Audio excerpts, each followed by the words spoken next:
चाचणी ध्वनिमुद्रण हिंदी भाषेतून एक कथा सांगण्याचा प्रयत्न करीत आहे.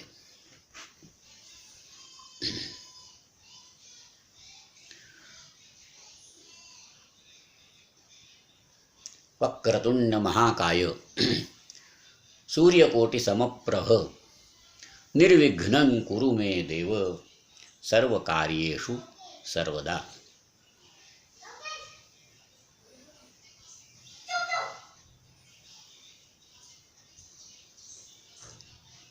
कथा का नाम है नील माधव. अपने आर्यावर्त में पूर्व किनारे पर ओडिशा में पवित्रतम ऐसा एक क्षेत्र है. नाम है जगन्नाथपुरी. और इस नगरी में भगवान जगन्नाथ का भव्य दिव्य अति सुंदर मंदिर है. फिर भी हम अंदर दर्शन लेने के हेतु जाते हैं तो बड़ा अचरज होता है. उधर क्या है, गर्भगृह में मूर्त है लकड़ी की. लकड़ी की मूर्त है और इस मूर्ति की हस्तपाद अर्थात हाथ पांव नहीं है. ये मूर्ति को, लकड़ी की मूर्ति को हाथ पांव नहीं है. क्या है इसका रहस्य?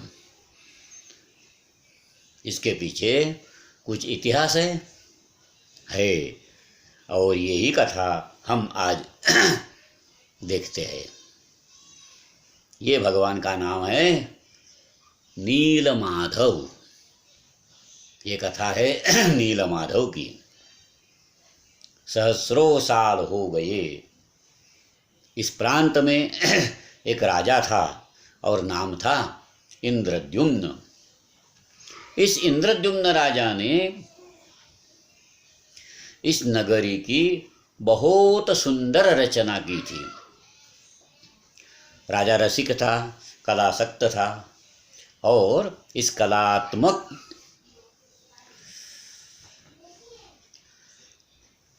विचार रखकर राजा ने यह नगरी का निर्माण किया था.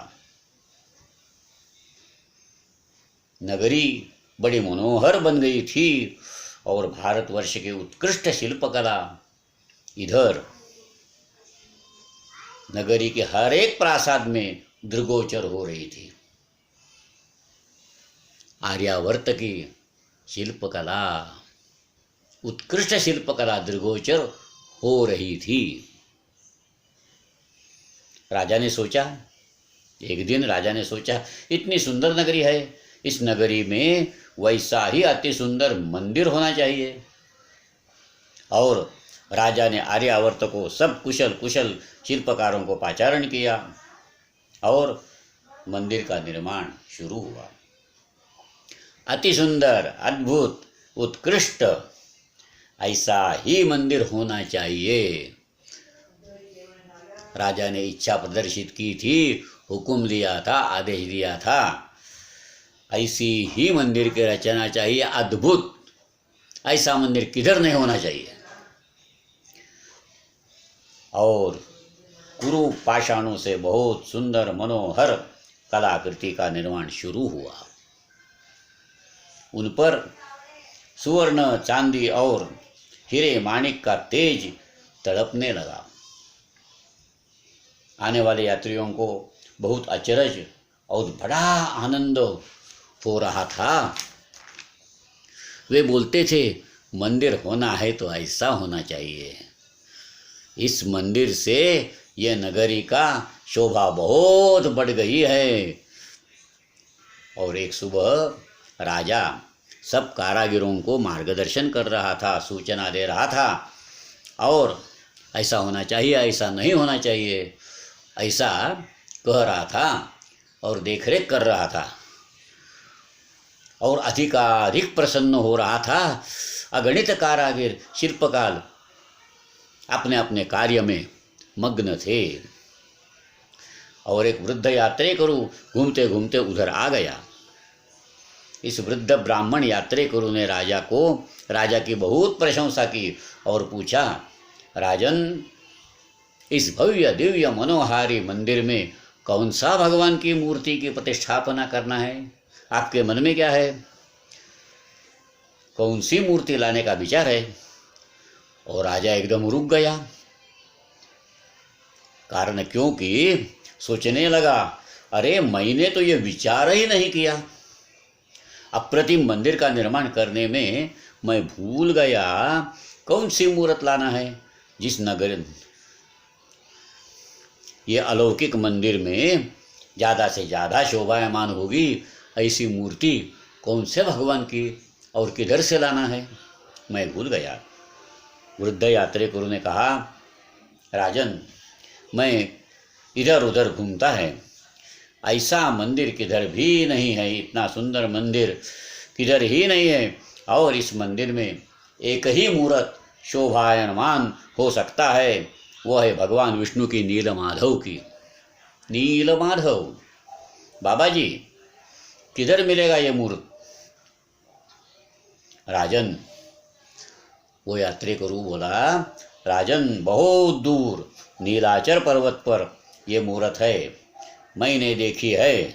इस मूर्त को इस मंदिर में प्रतिष्ठापना कीजिएगा और देखते रहिए कैसा तेज बढ़ेगा इस मंदिर का।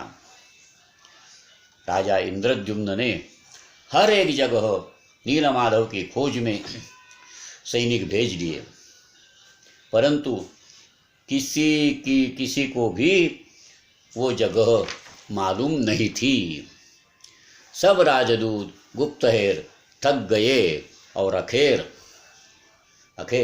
राजा ने जाहिर किया, जो बंदा बोलेगा नीलमाधव किधर है, उस आदमी को हम बड़ा बख्शिश देंगे, वो बड़ा बख्शिश मिलेगा, उसे बड़ा बख्शिश मिलेगा। और एक दिन एक जिगरबाज गुप्तहेर था, वो आया था, उसका नाम था विद्यापति। और यह विद्यापति ने कहा, मैं बताऊंगा नीलमाधव किधर है। और घूमते घूमते विद्यापति नीलाचल पर्वत तक पहुंच गया। और इधर रहते थे सब भिल्ल लोग, शबर लोग, ये सबका जीवन प्रेममय था। उसने देखा भक्तिमय था। ये भिल्ल समाज के मुखिया को विद्यापति ने पूछा, बाबा जी, आप सब इतने प्रेम से सामंजस्य रहते हैं, क्या रहस्य है? मुखिया बोला, ये सब कृपा है भगवान नीलमाधव की। विद्यापति ने पूछा, किधर है ये आपका भगवान? मुखिया बोला, ये तो किसी को भी मालूम नहीं है। विद्यापति बोला, तो ये तेरे भगवान की पूजा अर्चा तो हर रोज हो रही है ना? मुखिया ने कहा, हमारा सरदार है विश्वावसु, वो करता है हर रोज नीलमाधव भगवान की पूजा। फिर ये मूर्त है किधर, वो अकेला ही जानता है। हम सबके ये स्थान गुप्त रहा है। विश्वावसु घर पहुंच गया। विश्वावसु के घर विद्यापति पहुंच गया। विश्वावसु घर नहीं था, मगर उसकी बेटी थी घर में। उसी ने मेहमान का स्वागत किया, बड़े प्रेम से स्वागत किया, उत्साह से स्वागत किया, सत्कार किया। ये बेटी बहुत सुंदर थी, उसी का स्वभाव अच्छा था और विद्यापति रसिक था। ये लड़की विद्यापति को आकर्षक लगी और ये बेटी को भी विद्यापति जैसा नागरी युवक अच्छा लगा। दोनों में प्रेम निर्माण हुआ। विश्वावसु जब तक घर लौट आया तब उसको भी विद्यापति के प्रति आकर्षण निर्माण हुआ। विश्वावसु ने विद्यापति को घर में आनंद से रख दिया। अरे रहो इधर, आप हमारे मेहमान हैं, कितने भी दिन रहो, हमें आनंद होता है आपके सहवास से, ऐसा बोला। और विद्यापति युवक था, शबरकन्या तरुण थी और दोनों में प्रेमांकुर निर्माण हुआ और दोनों ने निर्णय किया शादी करने का। एक दिन शबरकन्या को विद्यापति ने पूछा, आपको आपके पिताजी हर सुबह किधर जाते हैं? शबरकन्या ने कहा, वे तो भगवान नीलमाधव जी की पूजा करते हैं, हर सुबह नीलमाधव की पूजा करते हैं। तो मुझे भी भगवान के दर्शन लेना है, किंतु हमारे भगवान का दर्शन सबको नहीं हो सकता है। बेटी बोली, मेरे पिताजी सिर्फ जानते हैं भगवान की मूर्त किधर है। तो मुझे बहुत तीव्र मनीषा निर्माण हो गई है, ये इतना लोकप्रिय भगवान है, वो मुझे दर्शन करना है। आप बोलो, लड़की बेटी का हट्ट आपके पिताजी पूरी नहीं करेंगे? बोलो तो। शबरकन्या ने विनती की और आखिर विश्वावसु ने मान्य किया। वो बोला, किंतु विश्वावसु ने एक शर्त रख दिया, विद्यापति की आंखें मैं बंद कर दूंगा, भगवान तक जाने का रास्ता और स्थान वो नहीं जान सकता है, देख सकता है। विद्यापति के आंखों पर विश्वावसु ने एक पट्टी बांध दी और साथ ले गया। परंतु विश्वावसु नहीं जानता था एक बात, क्या हो रहा था। विद्यापति ने आपके साथ वस्त्र में राई रख थी, राई मराठी में मोहरी बोलते हैं, रख थी, और रास्ते में वो थोड़ा थोड़ा थोड़ा मोहरी फेंक दे रहा था। दोनों भगवान जिधर था वो गुहा तक पहुंच गए और विश्वावसु ने विद्यापति की आंखों पर बांध गई पट्टी छोड़ दी। भगवान नीलमाधव की इंद्रनील रत्न की मूरत देखी और विद्यापति विस्मयचकित हो गया। मूर्तिमंत सूर्य जैसी थी तेजस्वी मूरत। विद्यापति बेभान हो गया, ये ही मूरत इंद्रद्युम्न राजा के मंदिर में चाहिए। वो वृद्ध ब्राह्मण यात्रेकरु सत्य बोला था, ये ही है वो मूर्ति, ये हमें लेना चाहिए। विश्वावसु ने जान दिया कुछ तो गड़बड़ है। विद्यापति ने मन में कुछ काला है। विश्वावसु ने विद्यापति को पकड़ दिया, आंखों पर फिर पट्टी बांध दी और एक गुहा में बंद कर दिया।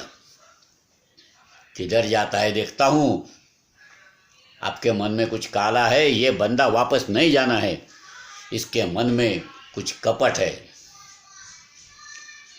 शबरकन्या को बहुत दुख हो गया।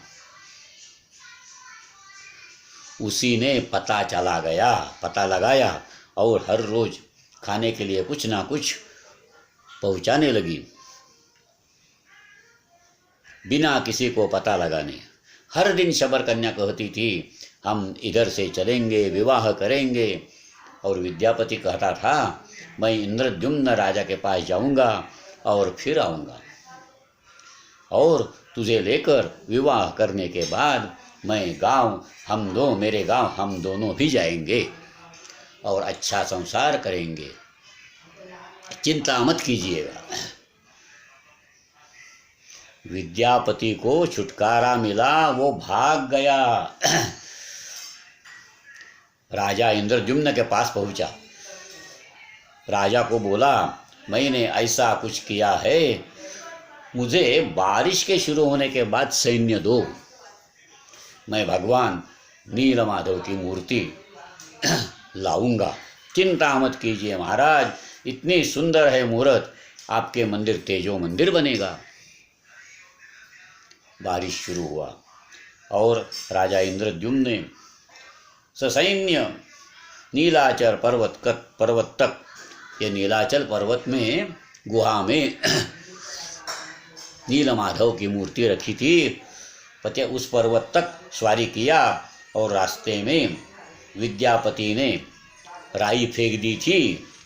उस राई की सब रास्ते पर अंकुर आए थे, छोटे छोटे पौधे आए थे और जिस गुहा में भगवान नीलमाधव की मूर्त थी, उसमें गुहा में राजा गया, प्रवेश किया, अंदर गया और बड़ा अचरज हुआ। क्या हुआ? गुहा में भगवान की मूर्त नहीं थी, नीलमाधव अदृश्य हुआ था।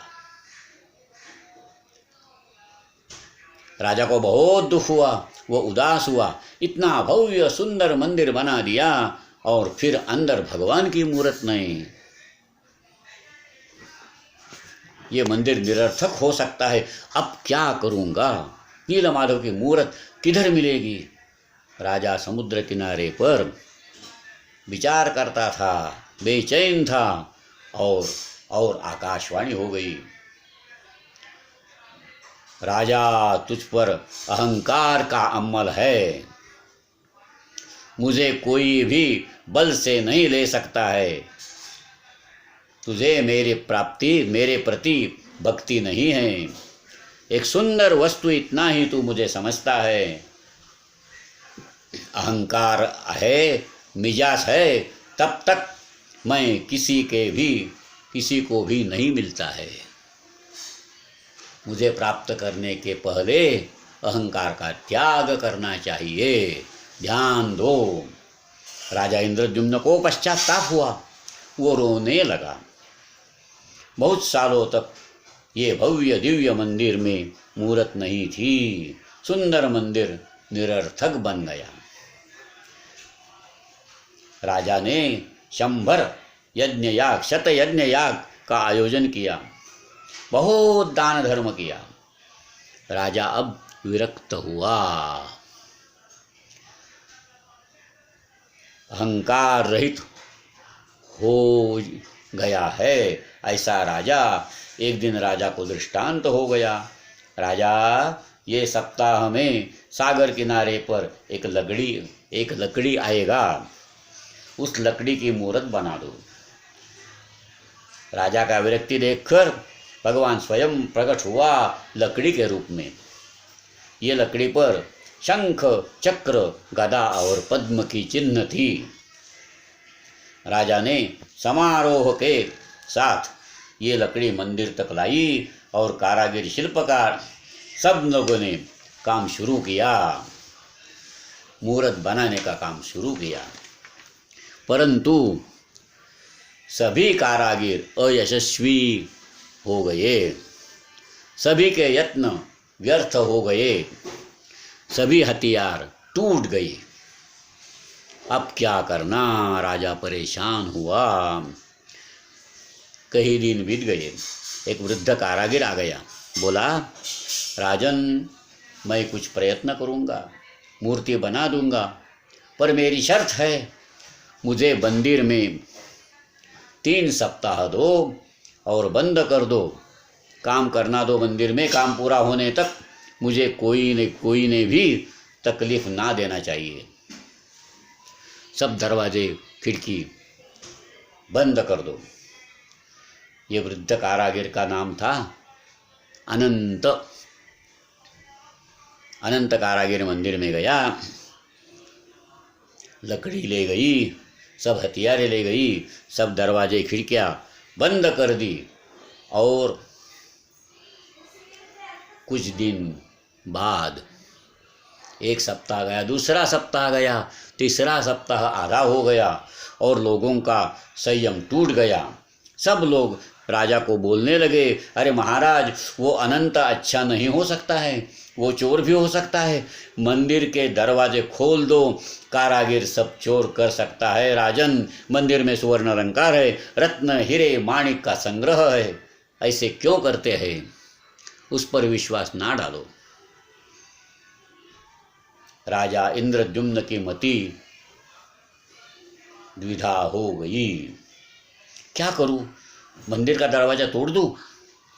और एक दिन राजा का मन में तनाव असह्य हुआ और आखिर राजा ने आदेश दिया, खोलो दरवाजा। दरवाजा खोल दिया। अंदर वो अनंत कारागिर उधर नहीं था। अरे, तो चोरी कर भाग गया? नहीं, सब जड़ जवाहिर सुरक्षित था। वो कारागिर गया किधर? वो तो अदृश्य हुआ, अनंत अनंत में विलीन हो गया था, अनंत अनंत में विलीन हो गया था।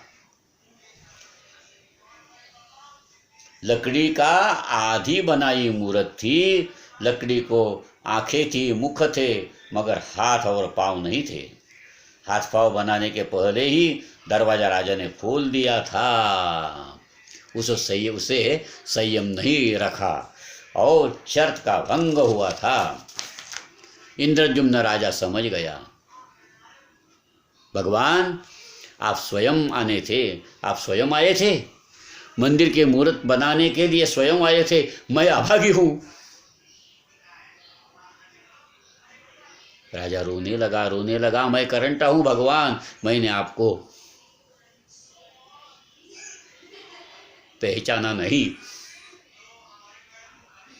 तत्काल आकाशवाणी हो गई, राजन ऐसे ही अवस्था में मेरी मूर्त मंदिर में रख दो, मैं सबका उद्धार ही करूँगा। ये मेरा वचन है, मुझे किधर भी जाना नहीं, मुझे कुछ भी किसी से भी लेना नहीं, इसलिए मुझे हाथ नहीं है, पाँव नहीं है। राजा ध्यान में रखना चाहिए, जिस जगह मैं है, अहंकार है, अस्मिता है, अभिमान है, उधर मैं नहीं आता है, मैं उधर आता हूँ नहीं, रहता नहीं। और इस जीवन में ऐसा जीवन बनाओ, भगवान स्वयं ही आना चाहिए, अहंकार रहित होना चाहिए। श्रोताओं, तात्पर्य ऐसा है, हम सबको अहम भाव फेंक देना चाहिए और अपना हृदय सिंहासन भगवान के लिए रिक्त रखना चाहिए। और प्रार्थना करो, आओ भगवान आओ, मेरे हृदय सिंहासन पर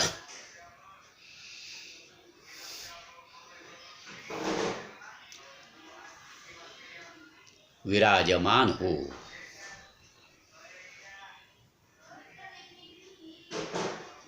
नामदेव महाराज का एक अभंग से हम समारोप करते हैं।